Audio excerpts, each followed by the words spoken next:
I feel like I'm drowning. Ooh, the thoughts are getting louder. Just one piece, but there's chaos all around. How many times will we make the same mistake? Good people, welcome to another episode of London Boy Podcast. It's your host Vincenzo. I've got another special guest residing in Ghana, West Africa. Lumi, how's it going?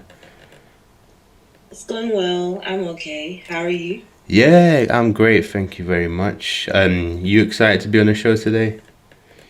I am very excited to be on the show today. Good. And you know what? This is the first time we've ever had a musician or a singer on the show, so this will be an interesting episode indeed. We will. Yeah. Do you want to tell the audience a bit about yourself? Sort of what sort of music you do? Okay, my name is Lumi. Yeah. That's my full name, my birth name. I am from Nigeria originally. I was born in Lagos, and I currently live in Accra, like you said. However, I've also lived in England and just around. My artist name is Lumi, and I will say I've been singing since I was really young. Grew up singing in the church like most of the black singers that I know. And from there, also played the keyboard, learned a lot about music. But then I'll say life took over because I am Nigerian. And if you know anything about Nigerian parents, man, they want you to be a doctor or an engineer. So I'll say school had to be at the top forefront of my mind. So I actually studied engineering at the University of Bradford. Oh, Bradford. But University of Bradford. So through time and everything, I'll say I found my voice more. And that's not just musically, I think as a person.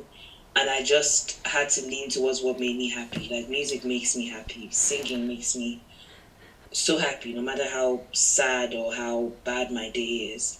And I'll say finally I'm just following my passion a lot more. So I'll say since last year, I have been taking my craft a lot more seriously.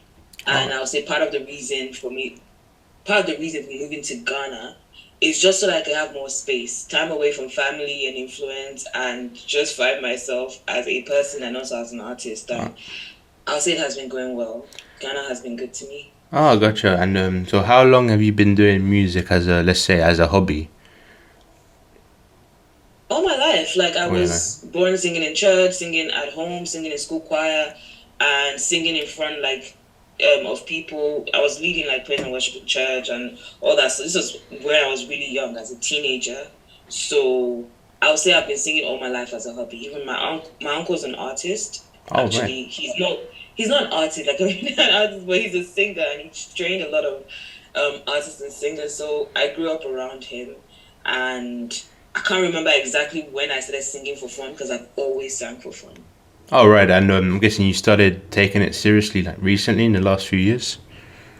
Yes, I started taking it seriously recently in the last few years. I was taking it seriously at first when I was younger, but then life took over. So this was after me when I was in England, and I had some like issues, family, just stuff in general. Yeah. And I had to go back to Nigeria after 2 years, but I had a period whereby I was taking it seriously and putting out music, but I would say I was working towards finding myself and my voice a lot more, because if I'm even going to listen to stuff I did back then, it's like, what the hell? This is not good enough. Yeah. And it's good to think that, because it shows I've improved tremendously. Even from January, like this year, listening to maybe vocal takes I did earlier, I'm like, no, I can do way better. I can do more. I can do this. I can do that. And I think that's what I love most about this journey, just constantly seeing myself improve.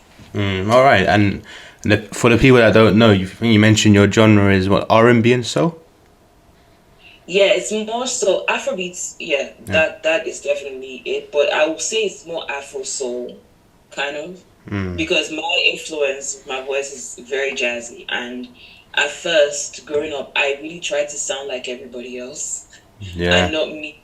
Because I think that's usually a path that most artists or most entertainers, that's something they go through at first, because you have mentors, you have idols, people you look up to. But then after a while, you start to find yourself. And honestly, I feel like coming into my own has just been quite recent. Has Yeah. been this year that I was like, okay, I really started to fall in love with my voice and my writing process, my creative process. Yeah, and you mentioned starting off, you mirrored a style. Who would you say is your musical inspiration or somebody that you aspired to be like or looked up to growing up?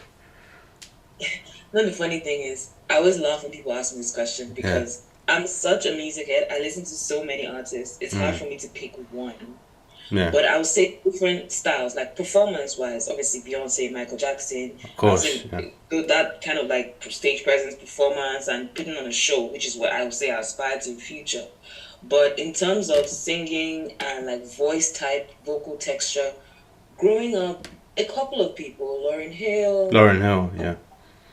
um, Whitney, but I won't say I sound like Whitney, but I really love her style. I love Mariah a lot at first, but the older I get, I love more jazz musicians. I don't know how to say because I can go back as far as Sarah Vaughan, even Anita Baker, who's not necessarily a jazz musician, but she has that jazz open close singing style, and Billie Holiday, Yeah. also Ella Yeah. Fitzgerald. And I would say one of my favorite new youngins, like when I say youngin, because I've been mentioning very old artists, from the 60s and stuff. But I'll say one person that I love so much right now is Jasmine Sullivan Oh, in terms just of her vocal style. She has a very amazing vocal you style. say Jasmine Solomon? Sullivan, yes, Sullivan. Jasmine Yeah. Sullivan. Yeah. I'm gonna have to check her out. Oh, she's amazing. She won a Grammy this year, and I was so happy because I think it took her so long to get recognized in that way. Yeah. You know. It usually does, don't it? Like people only really see the recent success, but they don't see what it takes to build up to it. You know. Yeah. Yeah. Yeah. So, what would you say is your greatest strength as a singer or as a musician? Hmm. I'll say my love for music is, and I know that sounds silly because everybody does love music, but Yeah. I listen to a lot of songs, like even Afro, old school songs a lot, like jazz, and not just from America, also African old school musicians Hmm. and also new school musicians. And I say that gives me a perspective because even when I talk to other artists, sometimes I don't listen to as many genres Yeah. and as many people. And that influences your style. It Mhm. makes you think outside the box a lot more. Of And it course. makes it harder for people to box you in. So it has its advantages and disadvantages. But for me, I see it more as an advantage because it means that I constantly see myself improving and also being versatile. Of So it's course. easier for me to sing different styles because I grew up listening to different styles and emulating different artists. Oh, that makes sense. And so you mentioned your strengths. How do you go about critiquing yourself? How do you know where your weaknesses are, and how do you improve on them? Or do you have somebody that does the critiquing for you? I'm like, if you ask Andrew, Yeah. I'm the biggest critic of myself. He's like, Pelumi does not like anything. Because in the studio, I'm like, I want to do that again. I want to do that again. So I critique myself by listening, and I think I'm quite harsh on myself. But I've learned with time. I mean, I got a vocal coach last year, and All I've right. learned with time to know what to listen for and what not to listen for. So before, because I always used to try to sound like other people, Hmm. I judge myself for not sounding like them, and that's quite weird, and it's not good because you have your strengths as a person and they have their strengths too, and you have your weaknesses and vice versa. Yeah. But at the same time, if you keep comparing yourself to them, you will never discover your own voice. So someone who helps to keep me grounded is definitely a vocal coach, and people around me, people I work with, I share things with people. Listen to this. What do you think about this? What do you think needs Sure. to be done? I'm very open to criticism when it comes to music now. Before I used to be so sensitive Mhm. because I think music was my escape. I was always forced to do things I really didn't want to do. And this is not like obviously beat down my parents or anything, but at that time they want a secure future for Of you. So course. obviously Yeah. As it's a most way to parents do. You know. yeah. Yeah, and it's all out of love. It's never out of trying to, force you to do what you don't want to do. So all through, I think listening to other people and everything, music was usually a place for me to escape, was my safe haven, Mhm. and that also made it harder for me to release things because I was so critical of myself, and I would take people's criticism too Too personally. harshly. Yeah, I know what you Like too mean. harshly, like it was too. So, and I think my vocal told me something. It was like you have to separate who you are from what you do. You can't take maybe like a singing mess up, or maybe you don't do so well on stage or something so personally that it affects even the way you see yourself. And most of us do that. When you really love something and you're very passionate about it, you take maybe not being good enough, and I'm putting that in quotes because what really is good enough? Yeah, I mean, nobody's perfect. You know. nobody's perfect. It depends on who is judging you. Because Hmm. good enough for you is different from good enough for me, and that's Yeah, different from good enough for someone else. So it depends on like how that person is judging you, and just learning to also my self esteem, working on my mental health.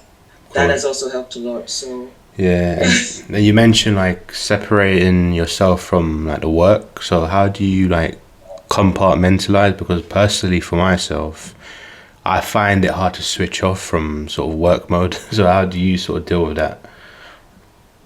I think I have learned to see myself in different parts. And Yeah. this is not me saying I have like DID, which is dissociative identity disorder.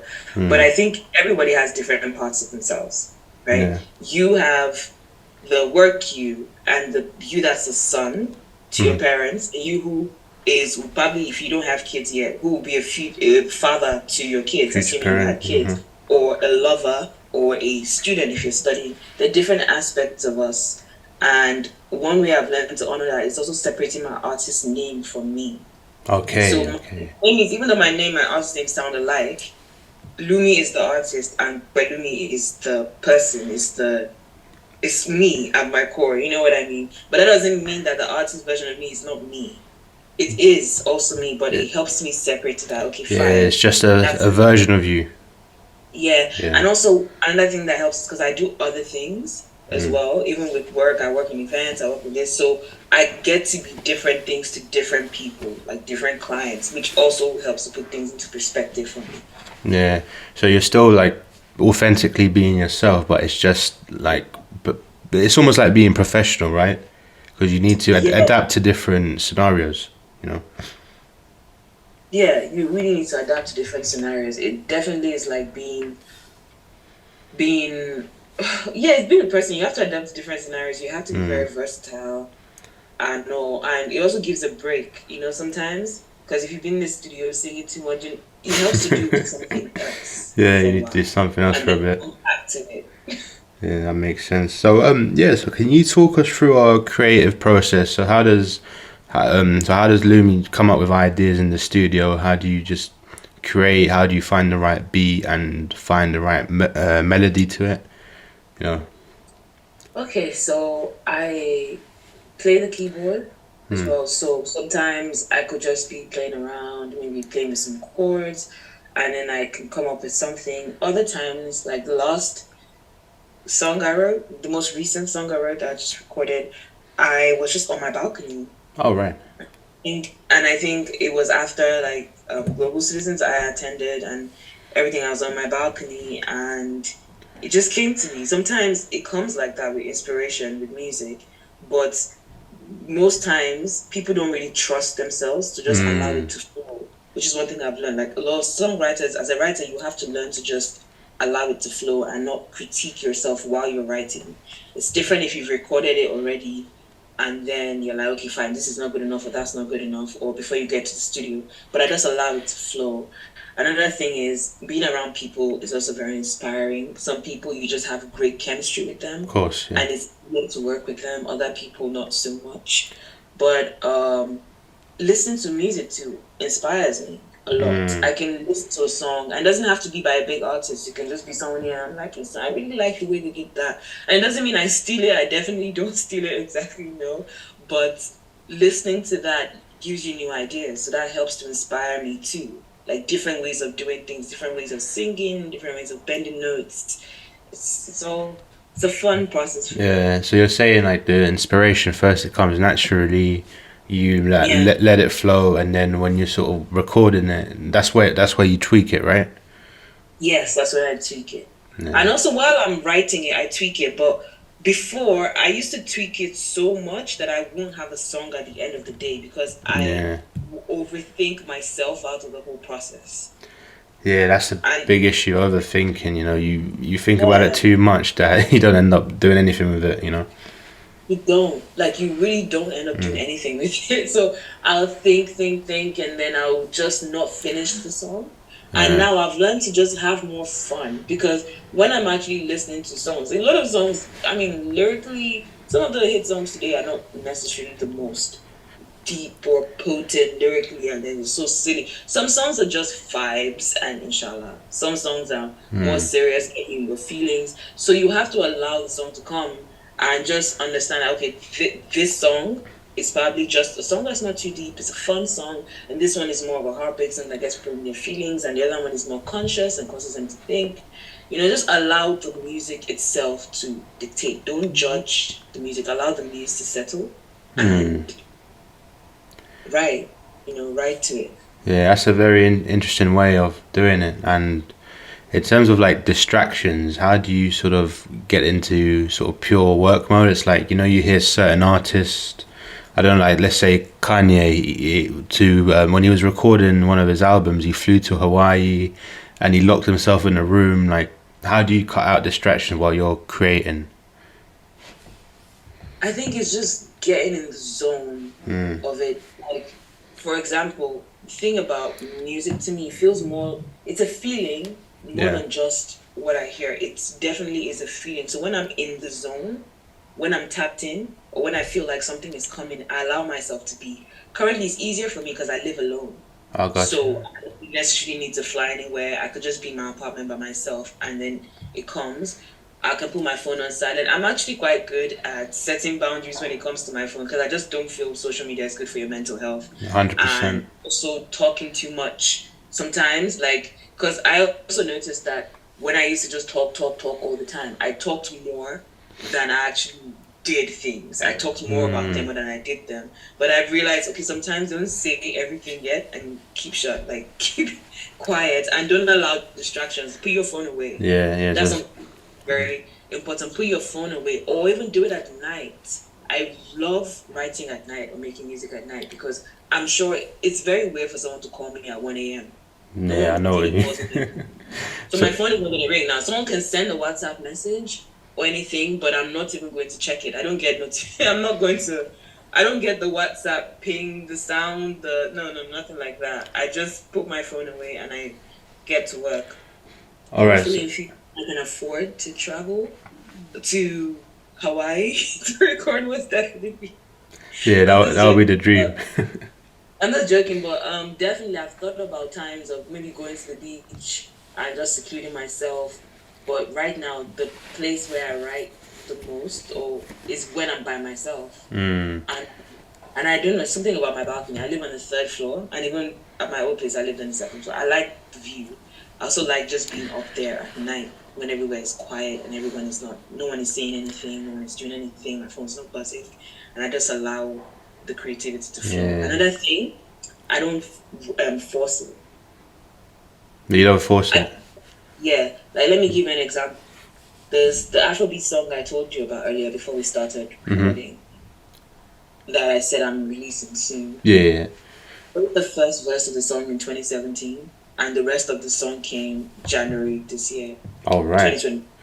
So sometimes I only had that verse, and I was trying to force things to fit. I didn't have a hook, I didn't have nothing, but it stuck. Some things just stick, and sometimes I'll just sing it by myself, and I'm maybe cooking or doing something, and then one day when I was alone, I was just singing it, and it just flowed. Like the rest of the song just came.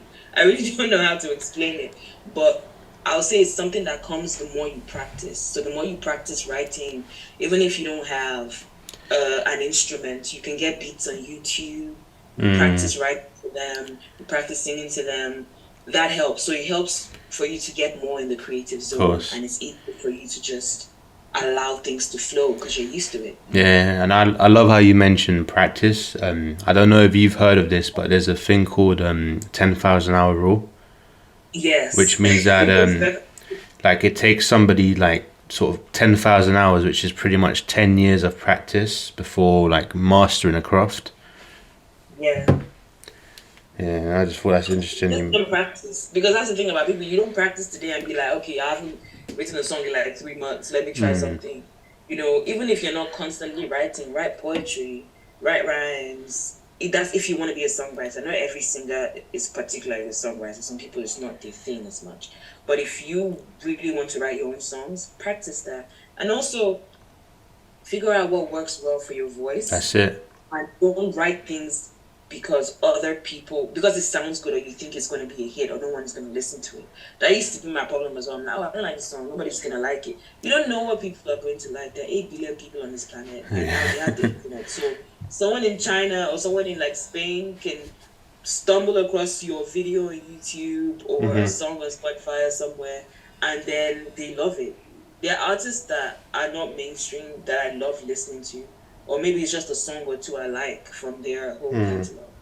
But just don't limit yourself by thinking, oh, this is not mainstream, nobody's gonna like it. Eventually, you're gonna end up writing things that seem more mainstream, but don't judge yourself and don't judge the process. That's the biggest thing I've learned so far in my journey. Like, don't judge yourself and don't judge the process. 100%. And so we mentioned creating. So have you got somebody that sort of helps you on your path, like a mentor, somebody that guides you? I think you mentioned before you had a vocal coach. Yeah. So I'll say currently that is my mentor. I've had different mentors. When I was younger, it was more of my uncle. Now it's my vocal coach mostly. He does mentor me. But I also take inspiration from a lot of artists. I mean, they're not my hands-on mentors, but I don't know them. But I watch a lot of interviews, and I've always done that all my life. Watch a lot of interviews, watch a lot of stage performances, watch a lot of or read books about these artists, and watch documentaries as well. That really helps. So Alright, so any form of education, really. Yeah, educating myself. But I would say for now, like my coach is definitely my main mentor, and I also have other friends who are artists as well that help mentor me here and there and give me advice. Because a coach can also mentor you in terms of your voice and all, but when it comes to like releasing music and distribution, you kind of want someone who's doing it. Not saying he isn't, but like an artist like you who has a similar style that's doing it, and I have people like that in my circle. So I'll say I'm blessed to have that. Oh, that sounds really good. So you mentioned before like you don't want to sound like other artists, right? No. Obviously, and you've sort of gotten out of that over the years. But can you tell me what makes you unique as an artist? What separates you completely from everyone else? Well, what I've been told makes me unique and what I think makes me unique Two different is things, right? is definitely my sound. And okay, I really love jazz music. So when people hear me sing, they can hear that jazzy influence in whatever I sing. It doesn't have to be jazz. Yeah. They hear that. So I think it makes my sound distinct and also my vocal tone. I really haven't been told, oh, you sound like this person. I mean, so people can hear certain songs and like, oh, that sounds like Asha, that sounds like this, that sounds like that. But my voice in itself, I don't know exactly who I sound like. And I remember when I was younger, someone said to me, well, pick an artist you sound like and emulate the artist. And that's good advice when you're just starting. Maybe getting started, yeah. Find one artist that I felt I wanted to just emulate. It wasn't just one person, it was a couple of people. And I guess that's what has created my voice and my sound. It's a couple of different influences, not just one influence. One influence or one genre of music or. Yeah, that makes sense. So have you ever performed in the last few years, like on a stage or like a small venue or a gig? Yeah, I have. It's funny because I was just talking to someone about performing more. I'll be honest with you, I definitely have stage fright. Yeah. I have stage fright. I think one of the last performances I had last year, I didn't enjoy it as much because I felt like my voice was shaky. And that's understandable because I'd taken a break from performing on stage for a while, like working, just living life. So Sure. I didn't really have the confidence. And I think that experience prompted me to get a coach because when you sing more, when you practice more, like even having a coach helps build your confidence in a way. So you're more likely to approach singing in a different way and be more versatile. Just learn to trust yourself and your voice more. Because I think one thing I struggled with was validation. Like, is that good enough? Is this good enough? But when you have someone who's like, okay, yeah, I'm your coach and I can tell you this is how to do it, you don't really have that problem as much because you can, even you will soon be able to tell when you're on the right path and when you're not on the right path. Because Sure. you start to realize, okay, this is what suits my voice, this is what suits me. And it doesn't really feel like me anymore. That's It it. feels like me. Yeah, you mentioned so you had stage fright. So Definitely. what are you doing right now to sort of get over it, so get over sort of anxiety or performance anxiety?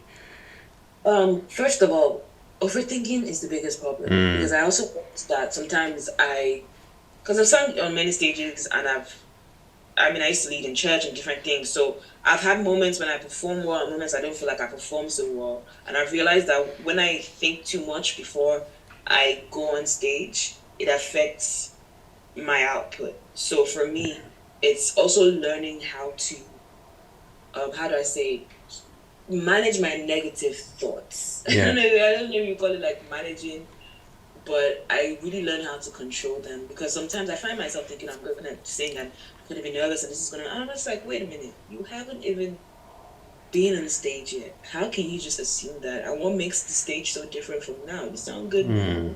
So what's the difference? And don't get me wrong, I've performed like little circles. I mean, you be in the studio, you have so many people in the studio, and you have to lay down your lines, and you're there. That in itself is some form of performance. You get what I mean? Exactly. So I'm used to. I think now I'm used to singing for more people, and I'm building my confidence more when it Mm. comes to singing. Even by playing things for people, listening to their feedback, what they say. They're like, "Oh, I didn't know you could sing. I didn't know this. I didn't know that." I'm like, "Okay, yeah."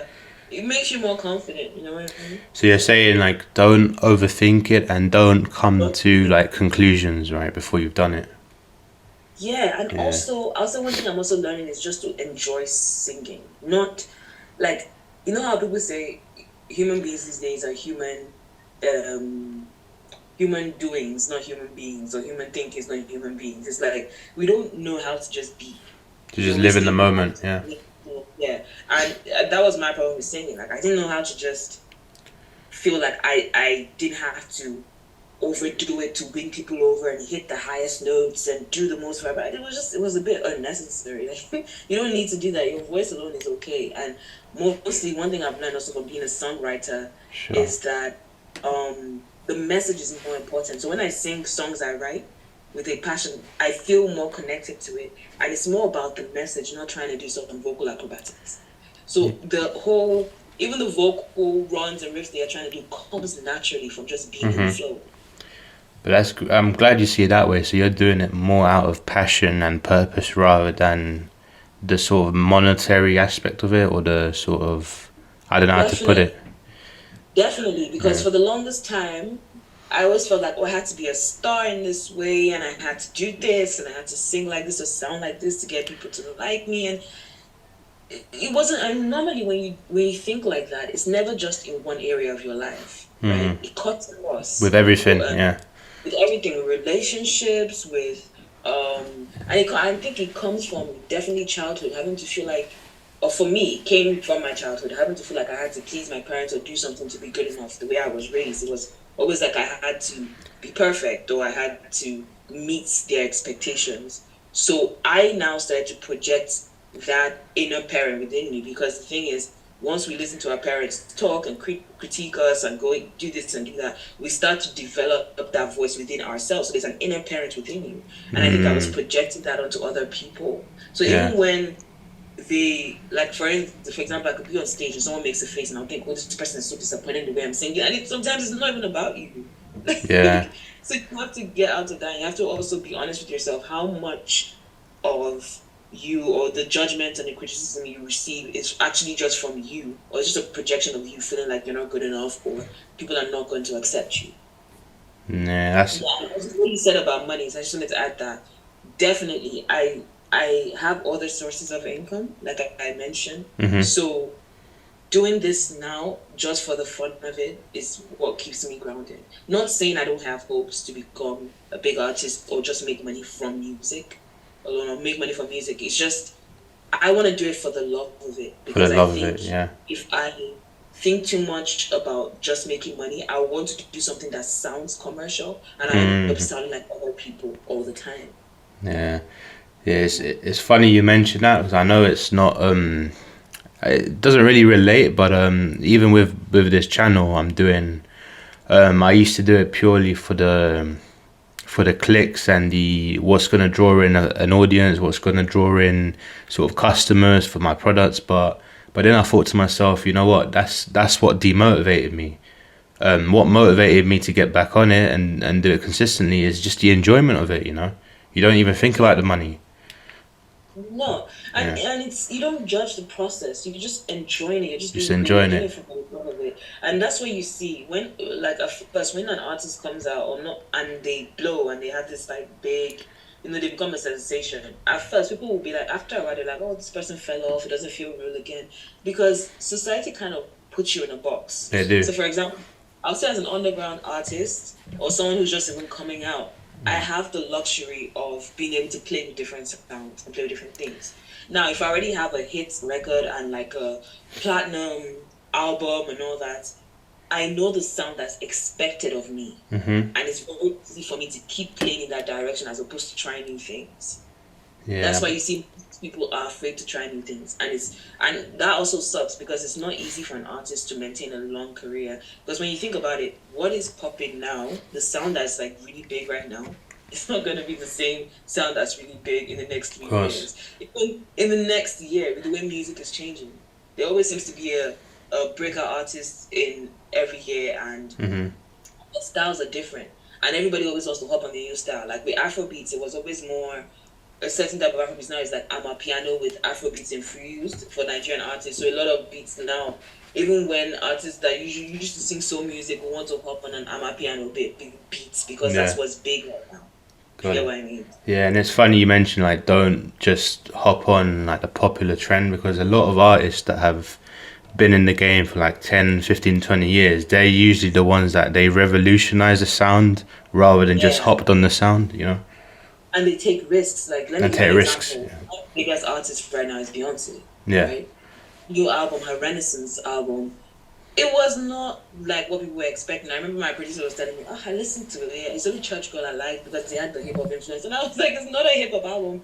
It's straight up a dance album. Like it was like an ode to the 80s ballroom, Black American culture. Do you get what I mean? Like that whole 80s culture."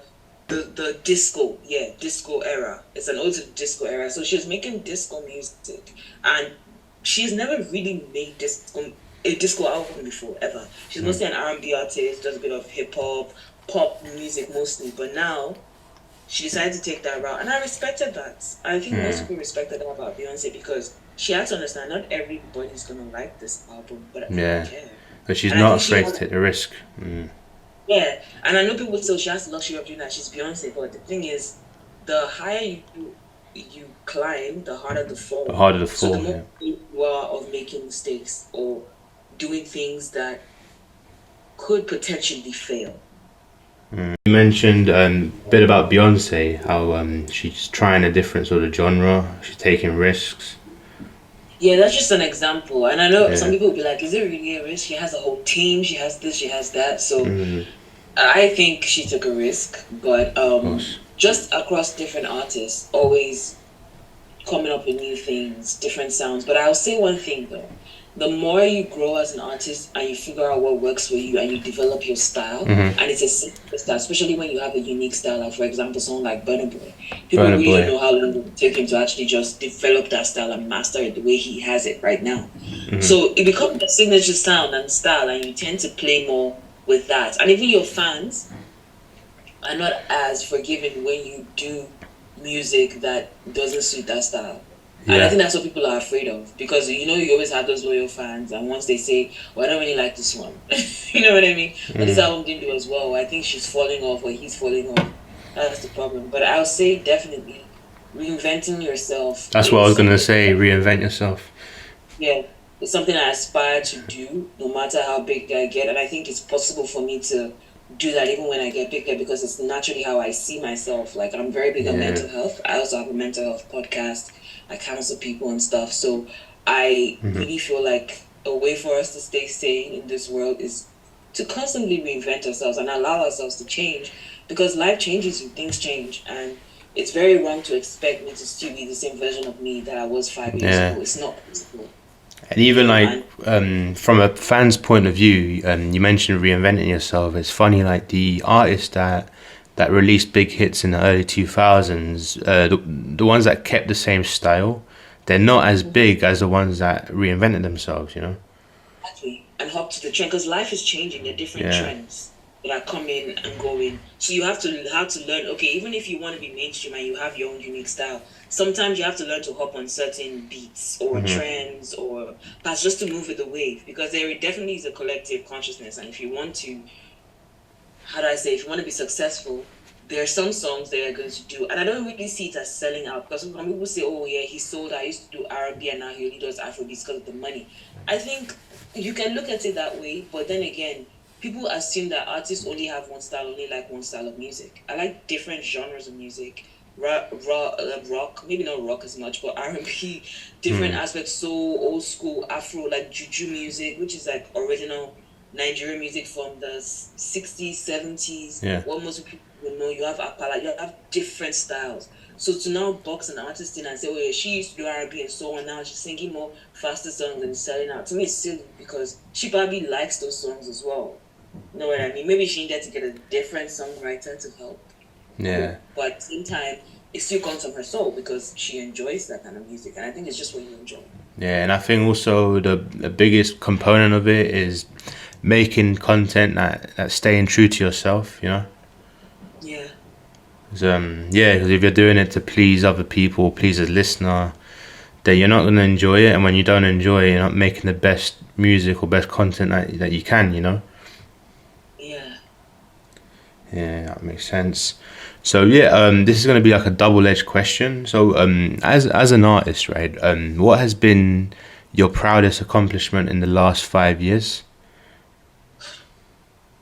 I would say honestly, my proudest accomplishment. I'm really humble. Like I said to you, I'm just about to release music. So I'm not gonna front like I'm super big or anything. Yeah. But my achievement these days has come this year, and it's from writing music I love and watching it be accepted, and actually listening to the feedback. That's my proudest. My proudest achievement is my growth. Your So far. growth. Yeah, that My makes sense. growth person, and also my willingness to, even though I've faced a lot of adversity in my life that has made me put music on the back burner, also being able to listen to myself and not ignore that aspect of me. Because for the longest time I did that and I wasn't really fulfilled. And now that I am doing music, even though I'm not making money from it yet, or I'm not this big artist yet, there's a certain sense of joy that I have in my life. I'll tell you, my mental health has improved a lot. I used to be very depressed. Yeah. You know, my mental health has improved so much. I can wake up and I'll be happy for no bloody reason. Like, I don't know what happened. Nobody sent me money, but I'm just okay. I'm just content. Also, self-esteem has improved because, That's a big I one. made certain promises to myself and I'm fulfilling them. And it wasn't easy getting here. Like, I really had to break free from the mold of family and how they saw me. And people would be like, but they wanted the best for you. They did. But I remember when I was moving to Accra, I literally messaged my dad on the plane it was crazy. So all that backstory and still being able to come here and to Ghana and fend for myself and do what it is I love and follow my passion and be true to myself is a big achievement for me because I didn't always do this. And I feel like I'm just finally coming into my own. Yeah, so really you're saying it, finding yourself not just as an artist, but as a person as well. Yeah, as a person. Because it's the same, it's the journey. Like, I don't want to, I think the reason why, or I would like to say the reason why I haven't popped or been this big artist so far is because I think I didn't have anything to say or I wasn't really connecting to my feelings and actually writing from my soul, my heart. Yeah. It was always about what I thought was nice or what I felt like other people were going to like. And now it's really not about other people. It's actually about what I enjoy. Yes, I take into consideration the fact that I have listeners and people like a certain sound and style. Yes, I do that. But at the same time, I'm not going to write something just because other people think it's good and it doesn't feel good to me. I know people who have been signed, even in England. Like I have a cousin who's signed in England and she was part of a group and she was like, you know what, I don't really like what we sing about. I want to sing about more. I want to say more. I want to do more. And I felt that in my soul when she told me this years ago when I was living in England. And I remember holding that and thinking to myself, I want to be that person that is proud of what she sings about. That's a big one. And it's funny you said like when you sort of find yourself, as we're all a work in progress, right? But when you sort of find yourself, when you're closer to finding yourself, the approval seeking goes down tremendously. It does. It does. Goes down tremendously. Don't get me Yeah. wrong. I'm still a perfectionist. My friends tell, oh no, you say you don't like this, you don't like that. But the approval seeking, even with my voice, with my sound, it goes down. It really goes down. Because you're not as focused on other people. You're learning to like fall in love with yourself. That's it. Learning to consider your needs. And obviously not in like a narcissistic way, and more of like a self like acceptance sort of way, right? Yeah, and I think when we talk about self-love, people are always like, oh, it's good to be humble, it's good to be this. And I'm like, no, excuse my language, but fuck that. Love you. Like, you know what I mean? Like, love yourself. And that's why that's why you have narcissists in the world. Yeah. Because for someone to for you to suffer narcissistic abuse, you are definitely codependent in some way. And I'm not trying to judge, because some of us grew up in homes with narcissistic parents, so we don't know how to be different. But at the end of the day, it stems from codependency. Yeah. Narcissists, they lure you in by giving you that validation at first and making you believe that someone finally sees you for who you are and gives you this meaning and this purpose, something that you're meant to give yourself. That's why I always say, even when you're being humble, flex on yourself. Like the greatest artists, greatest rappers talk like, I'm that girl, I'm that bee, I'm that nigga, I'm that person. You know what I mean? Like, I'm that person, and you should love yourself. I think self-love is something that's often slept on, and we always think, oh, love people hard and selflessly, and be compassionate, and be this and be that, and all that is good. But if you don't love yourself, people will take advantage of you. That's it. And funny you mention that, because a common theme on my show is self-development and just like improving as a person. And on a recent episode I made, it's almost like, you know, when you become more self-aware and you can sort of read people's energies. It's almost like the world is sort of they're trying to make you sort of feel down on yourself and not realize your true power, you know. Yeah, I believe that. Some people say it's a conspiracy, but it's not. Because even think about the way capitalism works. They get you feeling like there is something wrong with you, that you need to get stuff. Right? That's it. It's not a nice clothes, but even with makeup and all, and I love makeup, so I'm not trying to down anything, but they always make you feel like, oh, do this to look like this, and they put these models or these people who look seemingly perfect in your face and tell you to aspire to be that, whereas you're beautiful on your own. Yeah. You know, and if you look at the trends, this type of bodies, in fact, especially for women, this type of body is what's raining now. You have to have a fat ass, you have to have this, you have to have that, and then in a couple of years it changes. It's not consistent. So will I live my life based on the trends, or will I just find something that works for me and stick to it? Yeah, and that's where true power comes from. You know, finding yourself, finding what works with you, and just ride with it. You know. Yeah. Yeah. So where do you see yourself in 5 years? Let's say musically, personally. What do you aspire to achieve in the next 5 years? Wow, definitely more international recognition, local recognition as well. Love awards, but one thing I'll say is I want my music to really touch people. Like, I want stories of how people have been able to hear my songs and being inspired and be this and that. I think my biggest thing is connecting with people and knowing that I have an impact on their lives when they listen to music. Even if it means whenever I listen to the song, or maybe your song helped me through my heartbreak or helped me through this, that is definitely one thing I aspire to in the next 5 years. But in terms of big dreams, definitely the awards. Like, everyone is going to tell you the awards. I want to have international recognition. I want to be on the cover of this magazine. All those things, yes. But I'll say one thing that means a lot to me at my core is just being able to touch people and just being known to impact their lives. Because I do have a couple of conscious songs, and I believe music is a very powerful tool. Music that we used to reprogram the subconscious mind. Even the whole universe is music. Universe, one verse. Like, it's all music is one song. Even planets have frequencies and sounds produce.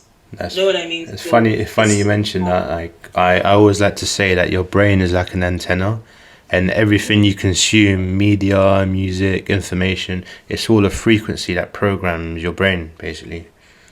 yeah. I my spiritual awakening changed my life Mm. 5 years ago, and since then I've been more on like a holistic mental health path. I also do other things like I'm a tarot reader, I do astrology stuff, but all these things are really to help us become the best version of us because these things have worked for me, and I love to be able to teach that and also impact people.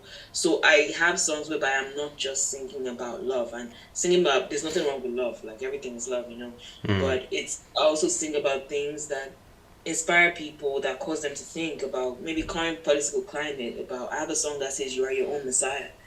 We really feel like we are always looking for someone else to save us, and it's the programming of you're not good enough, you're not this enough, so you're always looking for somebody else to make Mm. you enough or to give you that validation. And honestly, until you learn that no one is going to come and save you, and you have to make decisions for yourself and do things for yourself, that's when you really start to grow and evolve. Yeah. Most people who have made it far in life don't have a victim mentality, regardless of what they've been through, because they realize there is no Santa Claus coming to hand you the perfect. Santa Claus. Yeah, You yeah, I can get that hand you now. the perfect life. It does not exist. You're gonna fall flat on your face. You're going to get up. You're going to go to. You have to roll with the punches. No one Mm. is gonna save you. Not in love. I realized that. Not in love. Not in your career. Not in anything. You have to work on yourself and developing that power within myself and also empowering myself, because that's Mm. another way they get you to, how do I say, not to live up to your potential, is by pushing these things out that you're not good enough, like I said. Yeah. Because you should empower yourself, you should deify it, you give yourself that energy you give out. Mm-hmm. Imagine if you did that. I was talking to a friend the other day and we're talking about relationships, and I said to her, I was like, listen, sometimes it's okay to be by yourself, because you invest a lot of energy and stuff into people who are not necessarily giving you back what it is you deserve. Mm-hmm. And imagine if you put that same energy into your life. Yeah, you make a big change. I It's know. such a huge change. Yeah, it's funny you mention that. Like instead of, people are imperfect, right? Imperfect beings, so they are gonna do stuff where you're not gonna be happy. But instead of putting your energy into them, if you put as much energy into yourself and your craft, you can go a long way. Yeah, you can go a really, really, really long way with that. That's my belief. Mm-hmm. All right, and so what advice would you give somebody that has like aspirations of making music, but let's say I don't know, they don't know where to start, or they're too shy, or haven't got the self-esteem. Where would they start? Where's a good place to start?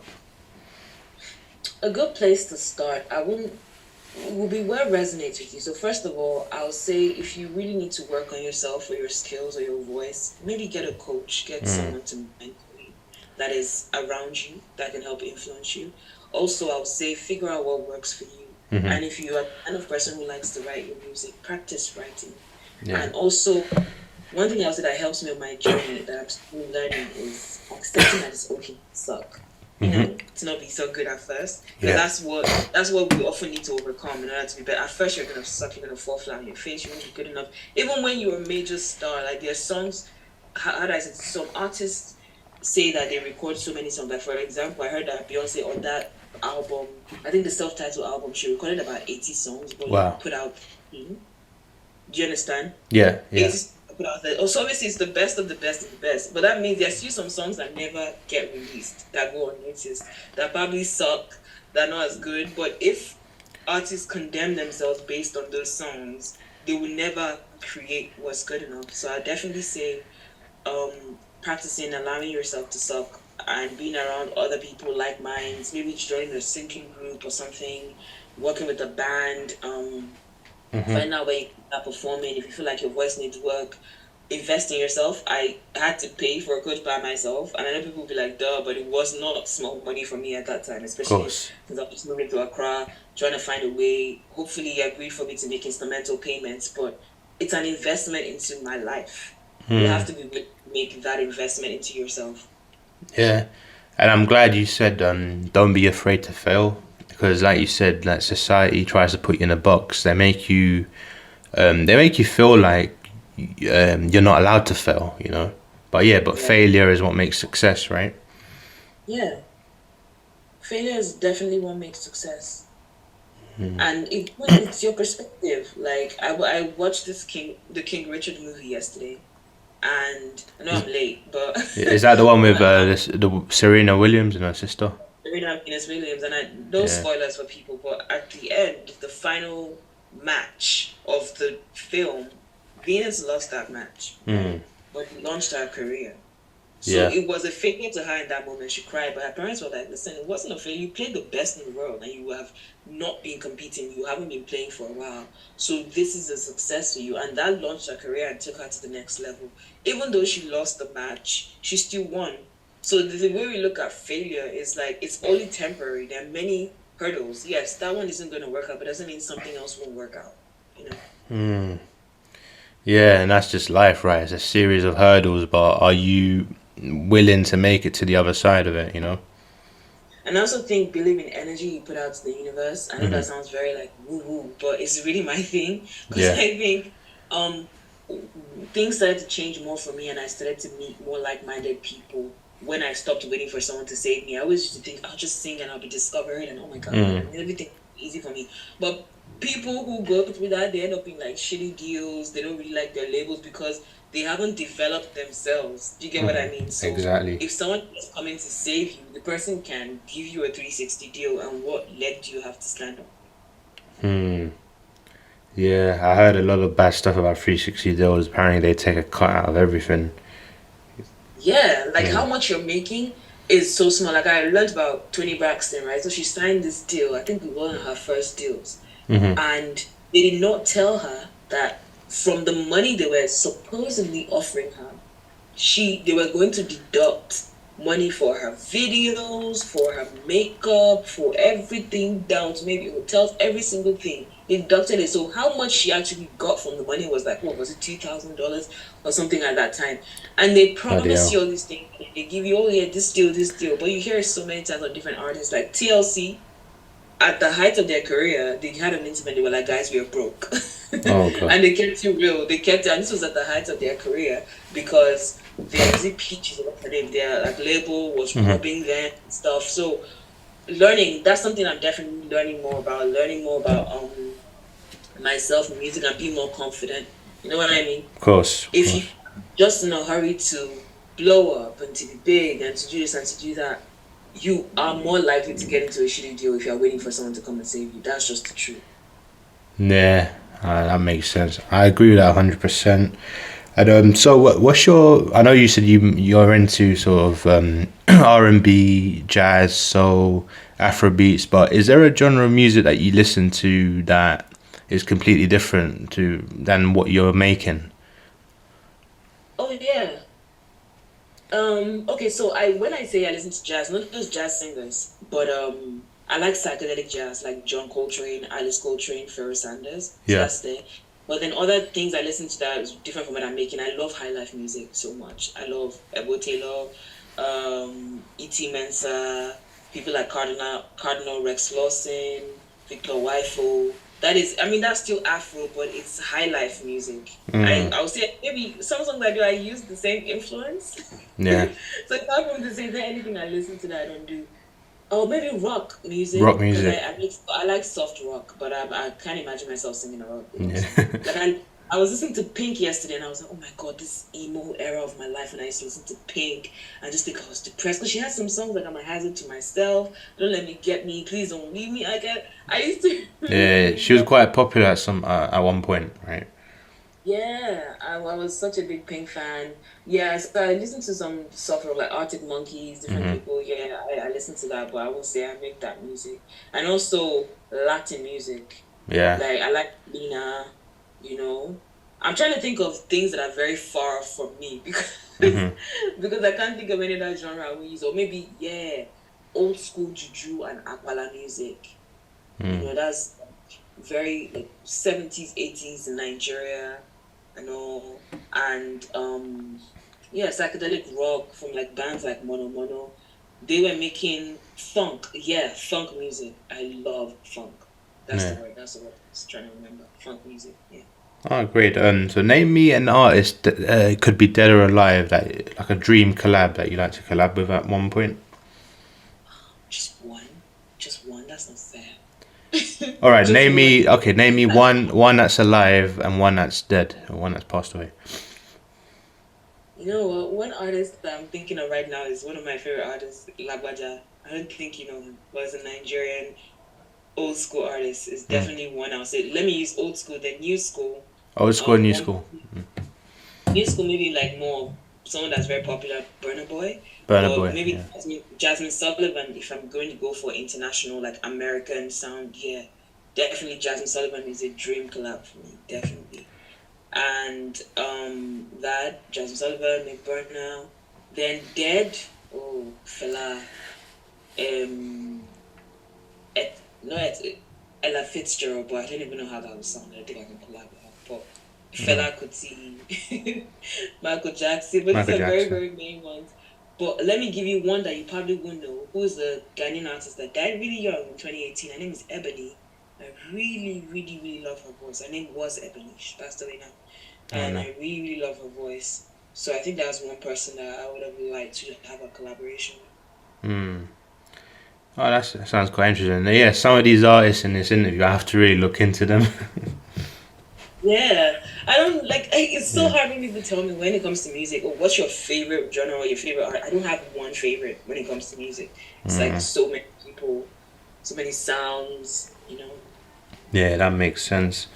And I know you sort of answered this question before when I said, what advice would you give to musicians? But this is more like in general, like anyone listening to this podcast that, I don't know, they might be working a job that they're not content. They don't know what their passion is. They're trying to discover their passion.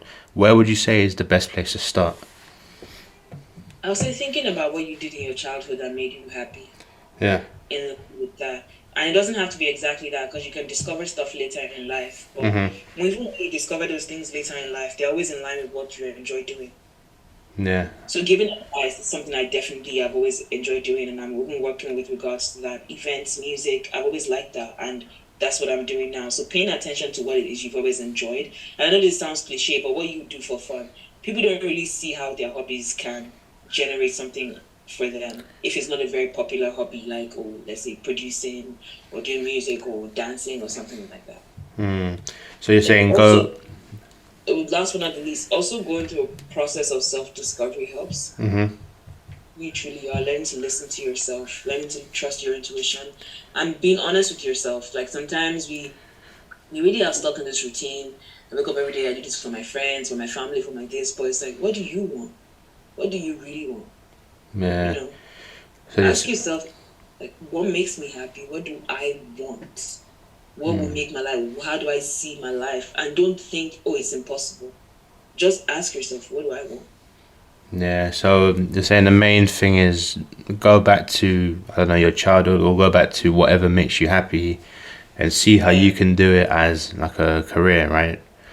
Yeah, I'm not saying quit your job immediately.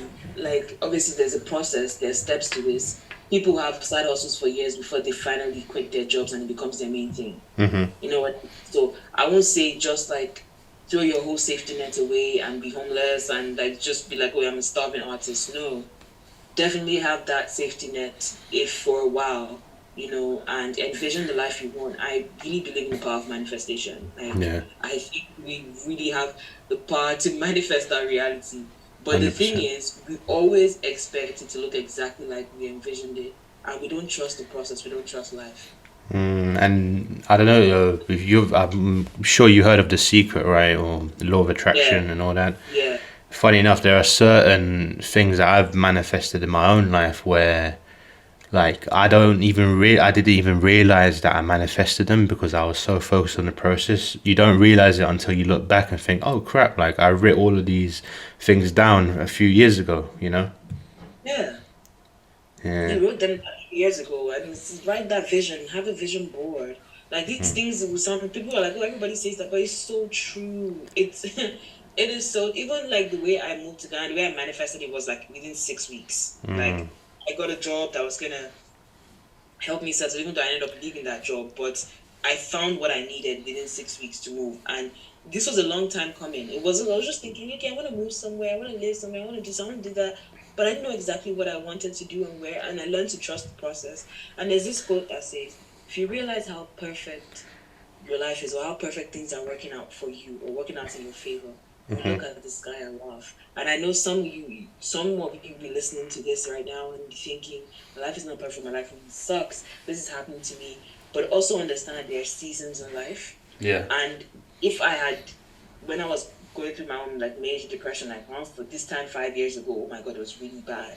And if I had taken my own life, I wouldn't be here today having a conversation with you. Of course. So one thing, and that's why you see like a lot of suicides are between usually people between the ages of 15 and 29. Not saying people don't die by suicides after that age bracket, but between that stage, when you're very young, you haven't really experienced the cycles of life. Yeah. And understanding that things change. The sun will always shine. I don't care how dark it is for you right now.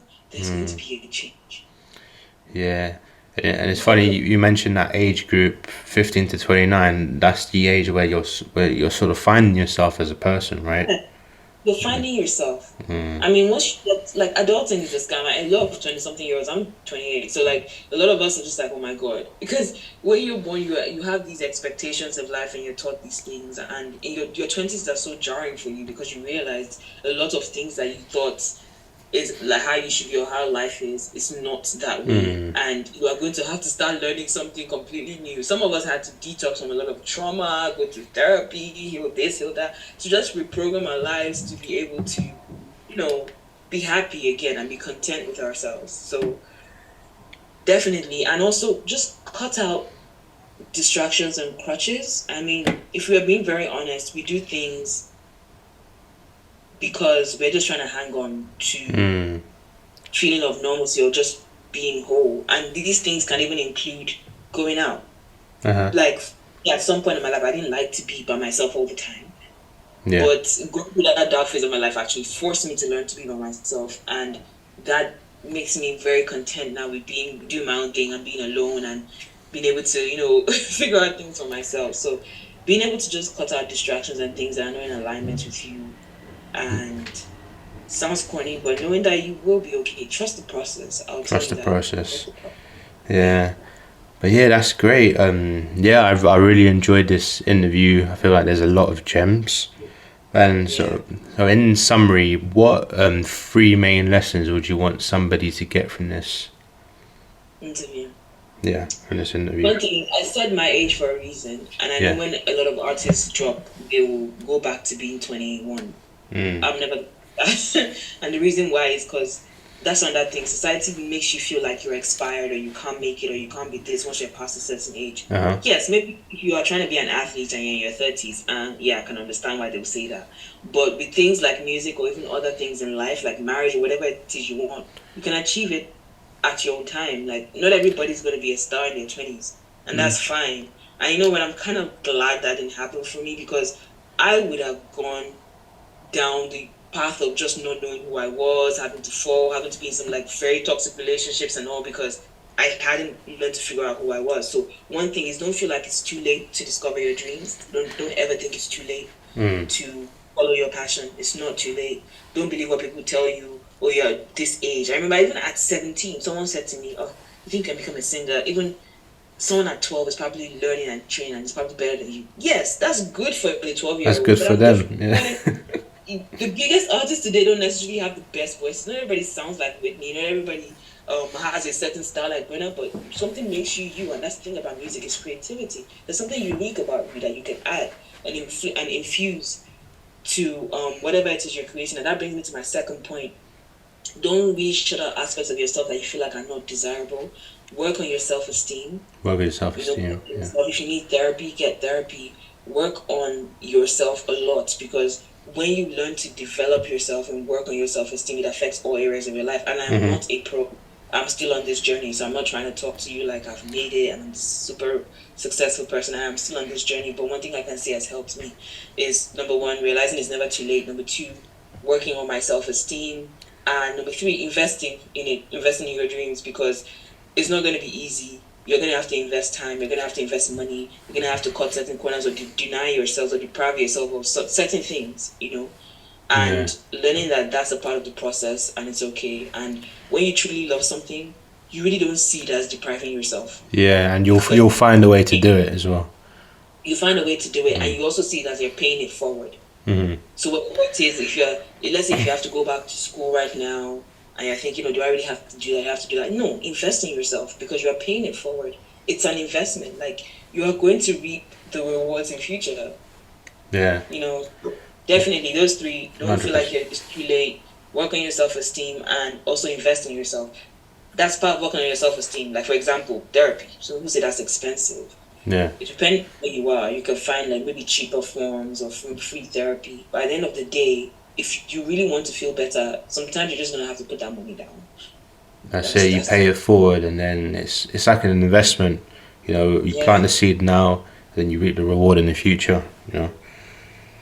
Invest in yourself, most definitely. Yeah, that's some really solid advice, guys. So, have you got any music releasing soon you'd like to make the people aware of? Yeah, I have a song called Messiah that's coming out soon. And as I said, my artist name is Lumi. I'm going to be put up my page on Spotify and everything soon. If you want to follow me on Instagram. Yeah, where can people find you on Instagram and other socials? Yeah, so my Instagram for now is lumi.ms. Lumi.ms. Yeah, so that is my Instagram for now. But I'll be honest with you, it's not... I'm still rebranding my artist image, and then you know how it is when you're coming out with new music, you film photo shoots and all. Yeah. So I would say I was a shy about releasing that, but then that's imposter syndrome. So yes, please follow me in future. I'm definitely gonna be having more things for you, and hopefully you enjoy what I put out. Hopefully. Oh, great stuff. All right, Lumi, thank you so much for coming on. I really enjoyed this interview. Did. Thank you so much. Thank you so much as well. Yeah, and as soon as I drop it, I'll send you the link, and I look forward to hearing your music when you drop your next song. Yeah, thank you so much. All right, so have a wonderful day. Is that it? You too. Desire, hungry man, wake up. You are your own Messiah.